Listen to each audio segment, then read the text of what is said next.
Good afternoon, everyone. My name is Kenneth Abisha, and I'm the first member for this group.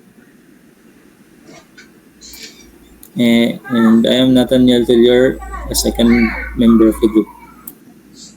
I'm Jesse Rangas and the third member of the group, and we're going to present the TPO1. I'm here to show you how to download Python Anaconda. But first, I need to share my screen so that you can see it. Just wait for a minute.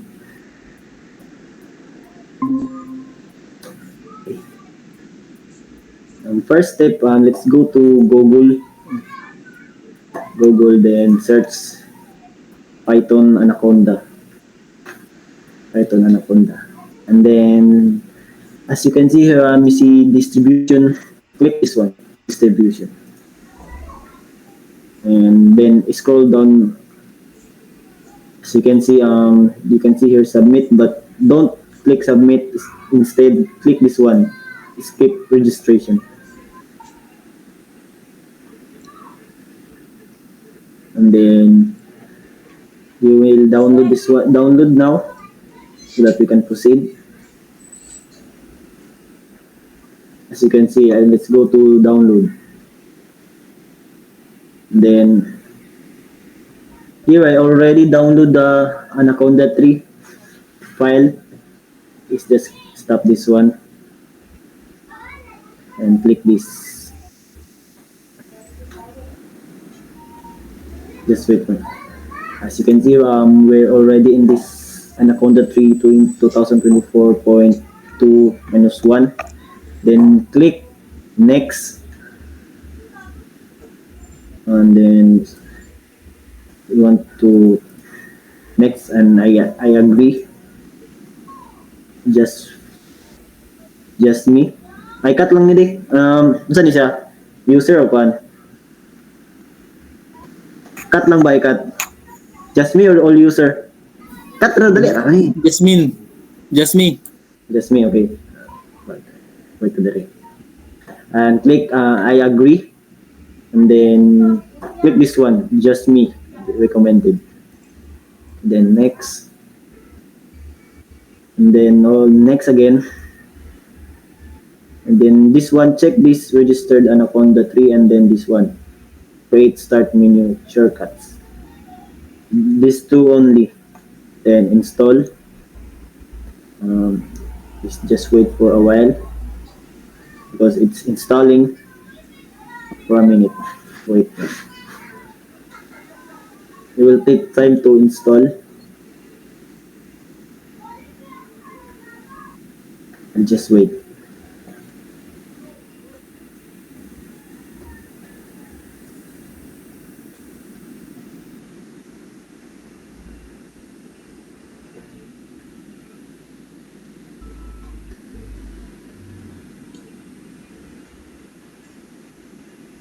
I'll just wait for a while.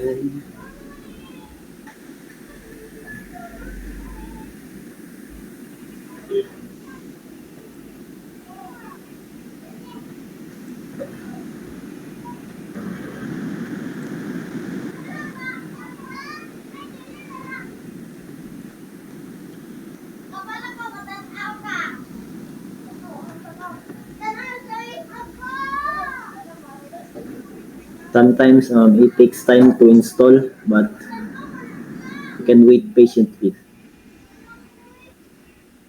Mas, sila di sa bertan na be?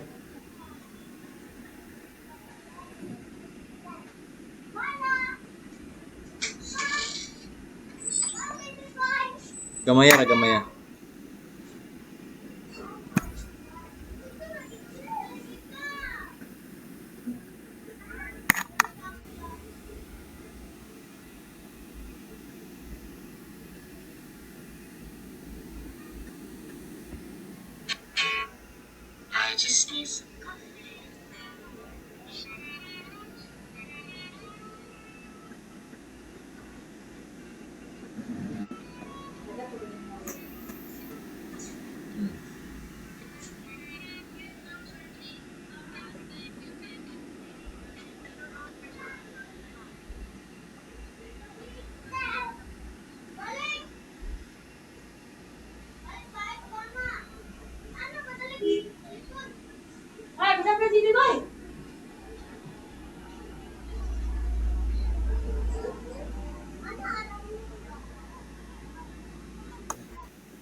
Ugay ay. Oh my. Oh my. Ay.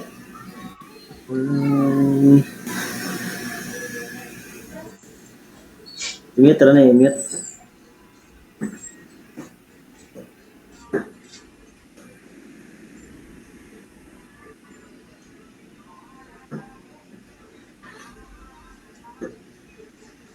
Oh, I think it moved a little bit.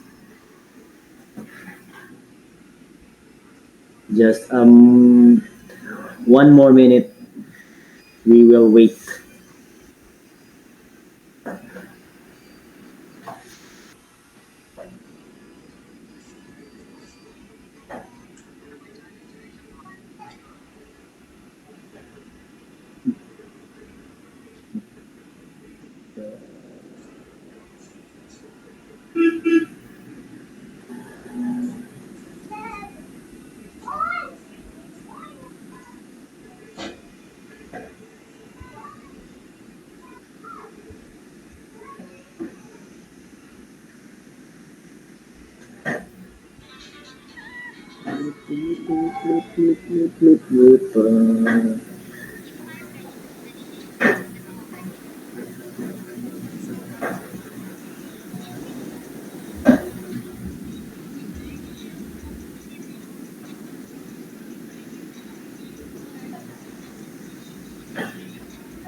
It's not moving.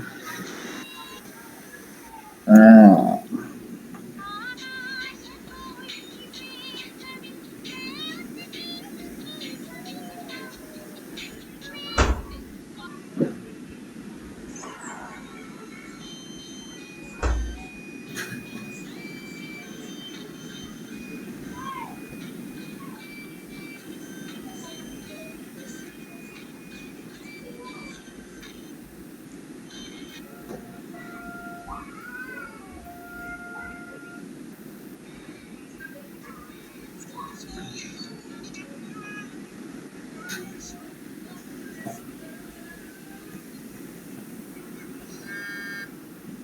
Think it's almost done. Just need 5 more minutes. 5 minutes. Come on.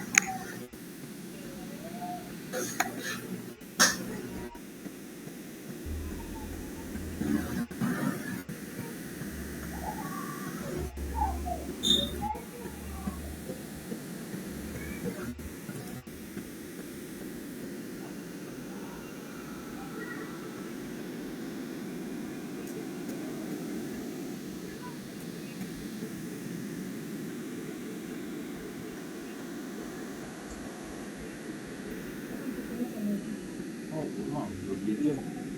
Ano pa da? Saan? Kita ka sa video, no? Nag-video mo kami kay basa ni. It's almost there. Makita ka. I need to extend 5 minutes. 5 minutes.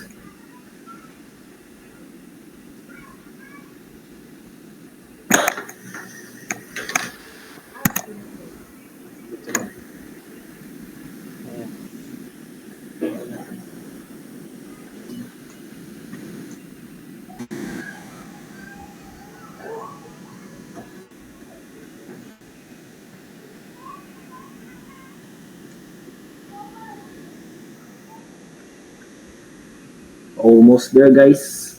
Almost there.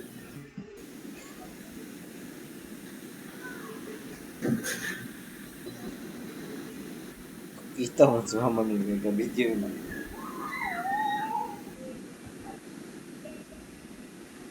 Okay, done. As you can see here, it's done installing, and then let's click next. And then again next here, next. Then once it's done, let's click finish. It's installing Anaconda. Wait lang.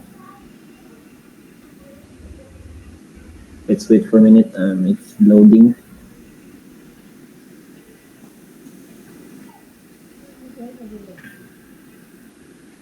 Okay, it's here now. Oh. Okay, I think it's done. Let's check first. It's laggy.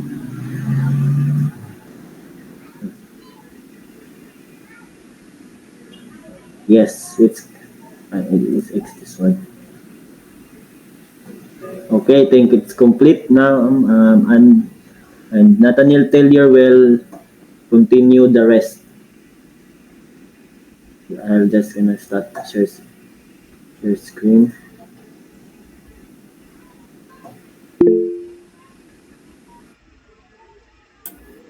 So thank you, Kenneth.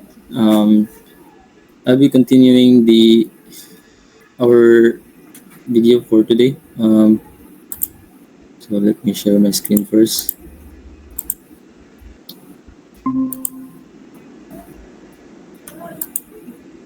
So I'll be performing the Python basics. So first is the Python basic data types. So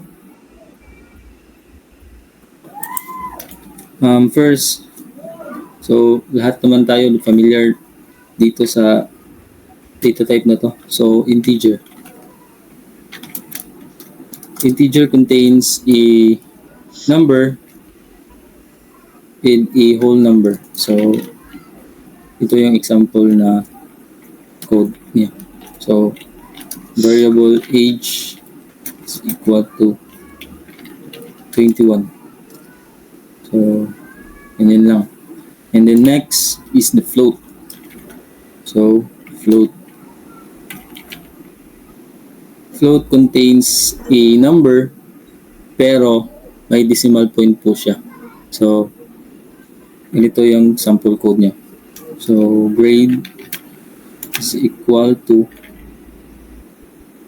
97.3. So ganyan po yung float. And then next is the string data type. So string data type, alam naman natin na string is character naman, di ba? So contains character. So ang code naman, sample code naman yan is ganito. So variable name is equal to pwedeng single quote, double quote, or triple quote. Pwede po yan ganyan. Depende na lang sa inyo kung anong gusto nyo or saan kayo comfortable. So sa akin is double quote gagamitin ko. And the next is the list. So list data type. List is order siya na values. So Sa list naman is ganito yung sample code niya.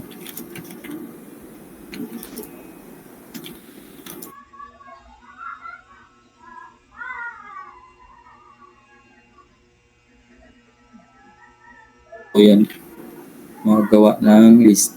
So pwedeng string, pwedeng int, and pwedeng float. Depende na lang sa data type na gagamitin mo. So ang gagamitin ko is yung integer. So 2, 4, 6, 8, and then 10, 12. So, ganyan lang ang paggawa ng list. So, sunod naman is yung tuple. So, tuple naman is parehas lang sila sa list pero magkaiba yung enclose nila. So, ganito yan ang example ng tuple.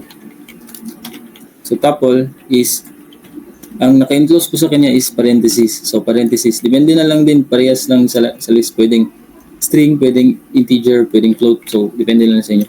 So, gamitin natin. So, ang string na apple, string na mango, string na banana. So, ganyan lang. And the next naman is yung set. So, set naman is ganito lang ang sample na code. So, my set is equal to, so, ang naka-enclose naman dito is curly bracket. So, curly bracket. Dalawang curly bracket. So, 1, 3, 5, 7, 9. So, ganyan lang. So, let's try to print them kung okay ba sila gagamitin. So, tama ba ating paglagay ng code? So, try natin i-print lahat. Print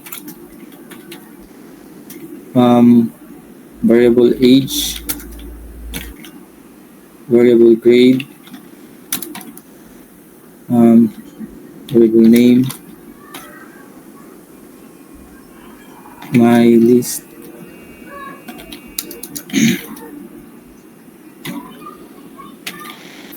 total, my set. Ay, sorry.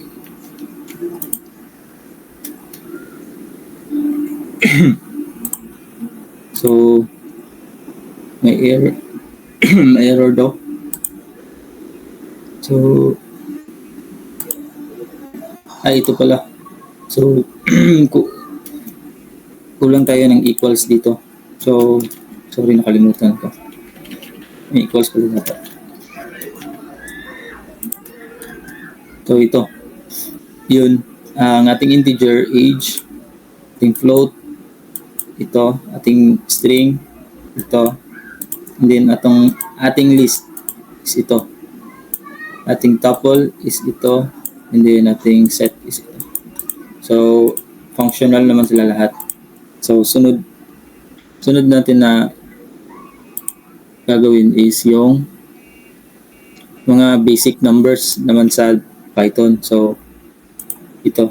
So, I'm gonna show you kung paano. So, create tayo ng int na variable. num1 is equal to 5. num2 is equal to 3. Okay, dalawa lang muna. So, let's try to add the two variable. So, ganito lang ang pag-add sa kanila. So, addition, add is equal to num1 plus num2. And then, enter. And then, sa sub naman is ganito, subtraction, num1 ay num2 is equal to, kasi mas malaki yung num1 eh. So, dapat muna yung minus ay mali, num1 minus sunod naman is multiplication mul is equal to num1 times.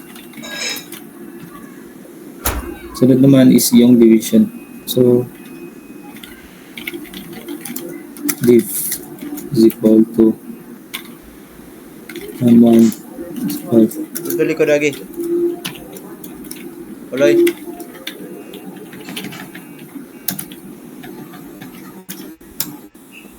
so let's try to print them out. So print. So ano yung kaya magiging resulta nila? So print add print Sulod diretso nit. Sa Sa- limit. print Yun yung kamera. mode. Excuse me. Print div. So ayan. So tama naman yung code natin ginamit natin. So ganito lang ang yung Python numbers. So basic Python numbers. Ganito lang magmanipula. Excuse me. Sunod naman is the string. So paano so the basic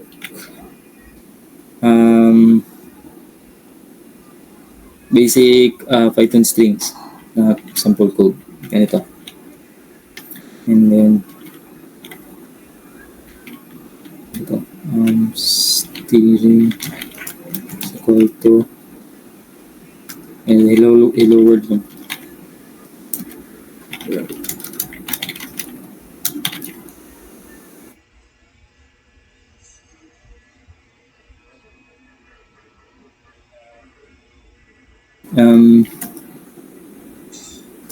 Print natin yung index na ay kung gusto nyo i-print lang itong hello, ganito lang yan. So print, kukunin natin yung first index na nasa string. So yung hello.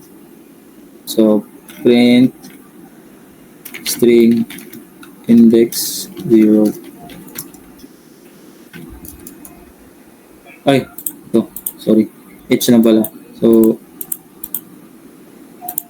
ganyan ang pagkuha natin. Ay, sorry. Then yung huli naman, kung gusto natin kunin yung huling value ng nasa string is ganito lang. Print. Ay, ikaw kayo nag-duty ka? Ay, thank you Lord. Ano na?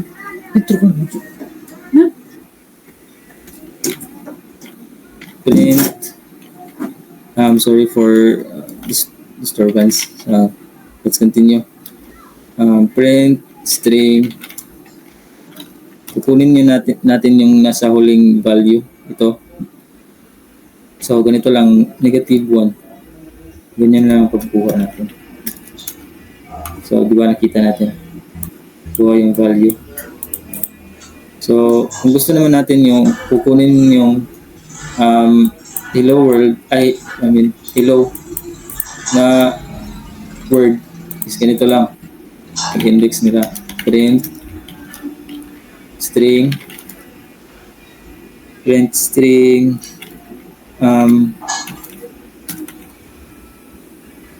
from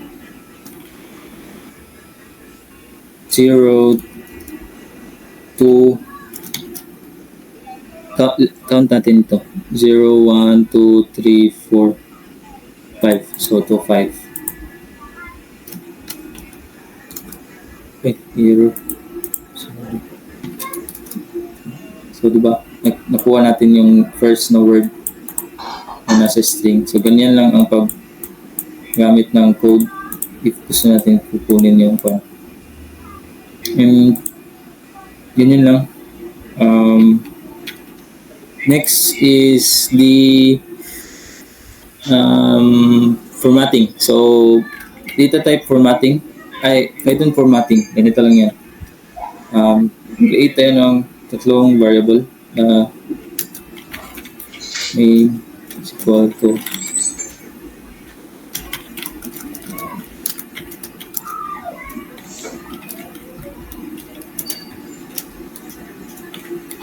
age niya is equal to 4, and then gender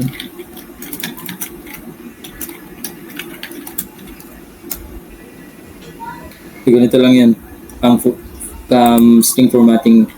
So print may sorry my name is ganito, curly bracket, my name is and I am, age naman, bracket naman,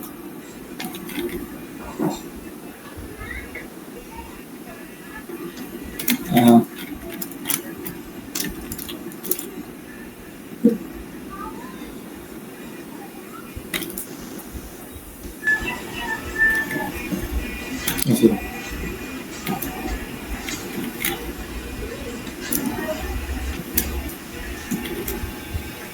Yung variable, so sunod-sunod natin yan. So my name is dapat yung variable na unahin natin is yung ganit, yung name, kasi dapat pagsunod natin yung name, and then next is age, comma, and last is the gender. Ganyan. So try natin nga. Error. So mamali. So dapat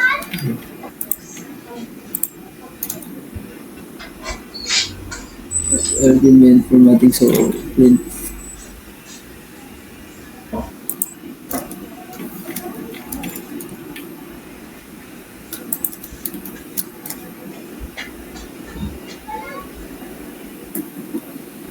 so wait lang.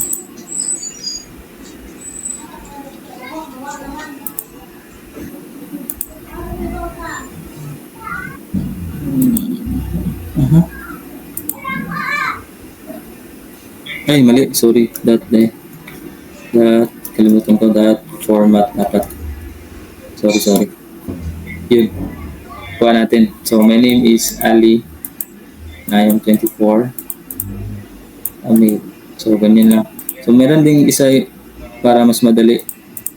Yung ito. Yung tatawagin na natin agad yung variable. So, name, age, gender. Yung dapat maglagay tayo ng F dito sa simula para alam niya na format ito. So,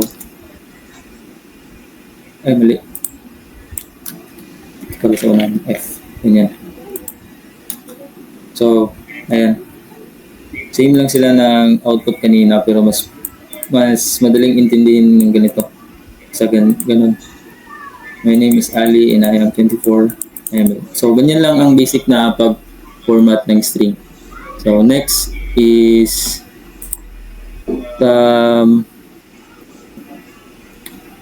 else if. So, dito na tayo sa else if. So,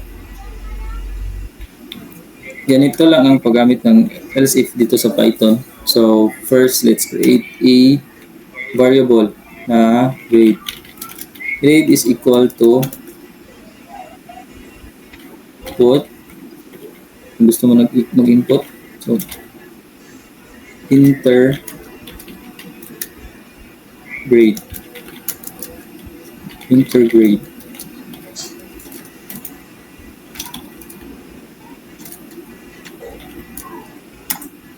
enter grade, and then if grade is equal to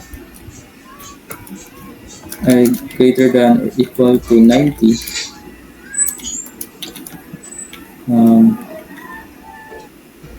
total grade is equal to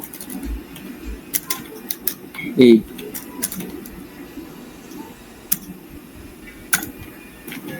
If grade greater than or equal to 80, grade is equal to B. L if grade is greater than or equal to 70. Dot grade is equal to C.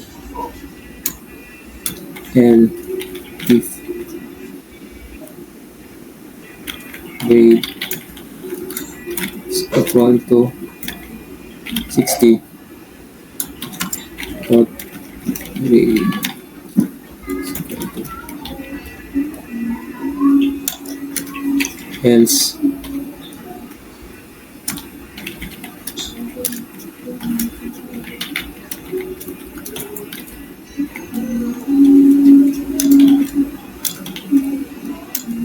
so let's try to print kung tama ba yung ginawa natin na code. So print dot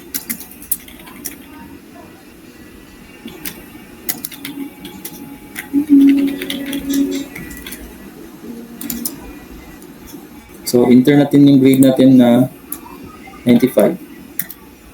Mali.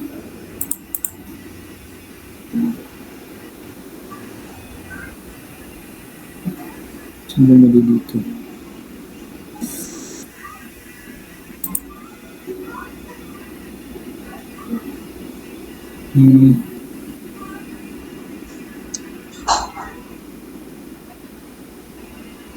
Okay.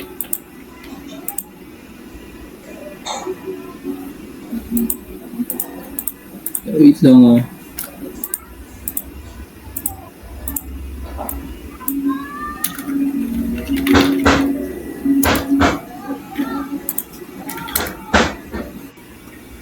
Here. Greater than or equal to. Ay, sorry. Mali. Wala. Sorry, nakalimutan kong int. So, ganito.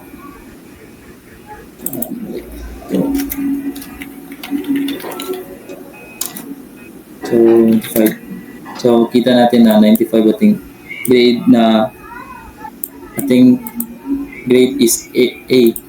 And then if ating if mababa naman sa 60, example 59, automatic F siya ang lalabas na value. And then 69 D. So nandito siya sa D. Tama lahat yung code natin na ginamit. So next and for the last is the loop, for loop. So yung for loop naman is ganito lang siya gagamitin, yung basic lang. So mag-create muna tayo ng list. So my list is equal to 1 4 5 6 7. So yan. And then let's try to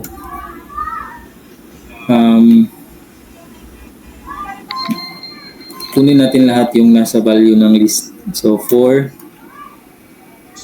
I is equal to my for in my list, print. So yan, nakuha niya lahat yung nasa value. So value. So ganyan lang ang basic na for loop natin. So may nakalimutan ko ba ako? Wait lang ah.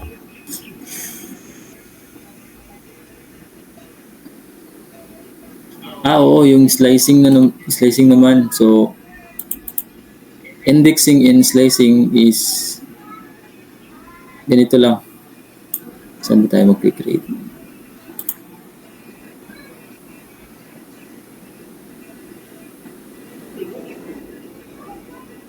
Slicing. So let's go.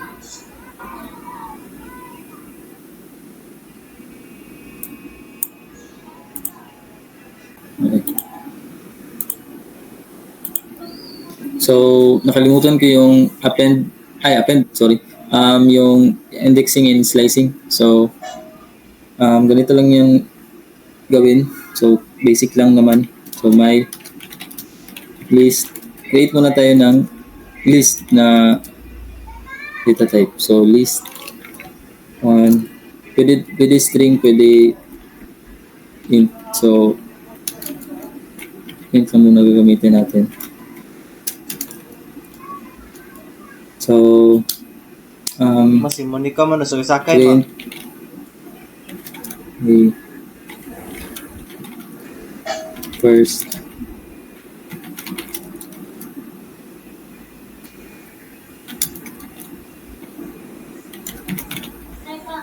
my list. So, ang first element natin is nagsisimula sa 0. So, 0. Then, first element natin is 1. So, tama. So, ganito lang din ang pag-modify ng nasa list natin. So, ganito lang. Sorry. My list is equal to my list. So, saan nyo gusto i-modify? So, itong index 0, 1, 2, 3. So, itong index 3, so, babaguhin natin. Index 3. Gawin natin 15. So, 15 siya. And then, print natin yung my list.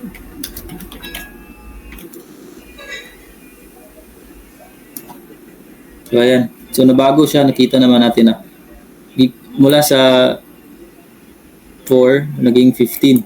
So, 1, 2, 3, 15, 5, 6, 7. So, nabago yung value ng index 3. So, ganyan lang ang pag-modify ng index. So, sunod naman is append. So, append is yung gusto mong makita yung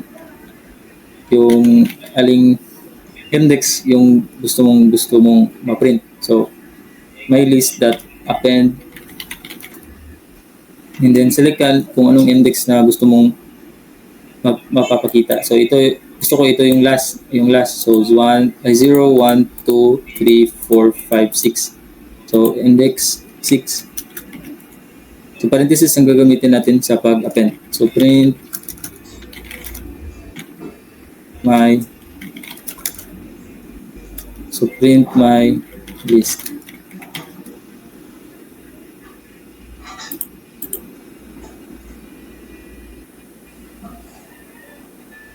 My list append. So append. So, nadagdagan yung value natin na ng isang value na 6. So, ganyan lang. And then, kung gusto natin i-remove yung value pala to, value. Hindi to index, value pala to. So, mag-add siya ng value na 6. Sorry. And then, kung gusto mo naman na i-remove yung value na 5, ganito lang. My list dot remove yung value na 5. Sorry. Print my list. So, as you can see, nawala yung value na 5 sa my list natin na so, yun lang. Yun lang lahat yung basic sa Python data types. Python code. Okay. So, i-mute speaker. I have a question. The first one, my question is, can you explain how Python variable assignments work and give an example? So, in variable assignment, so, papakita ko kung paano gawin yan. So, ganito lang yung variable assignment. So, hindi ka naka-share screen. Sorry. Pila ka minutes? So every value has a 5 minutes. default variable. So dapat mag-create tayo ng 1. So ganito lang yan. X is equal to 1. So ganyan lang pag assign ng variable. So dapat may equals para matawag natin na variable siya. So Mm. ganyan lang. And then number 2 is, what are the main difference between less dictionaries and tuples in Python? So ang magkaiba lang sa kanila is yung naka-inline sa kanila. Yung sa list is ganito yung gamit square bracket, and then sa tuple naman is ganito yung parenthesis. Sa dictionaries naman is curly bracket ang gamit nila. Curly bracket ba? Okay. Di ko sure. Kalimutan ko. So yun lang. Yun lang dalawa. List at tuple. Yan.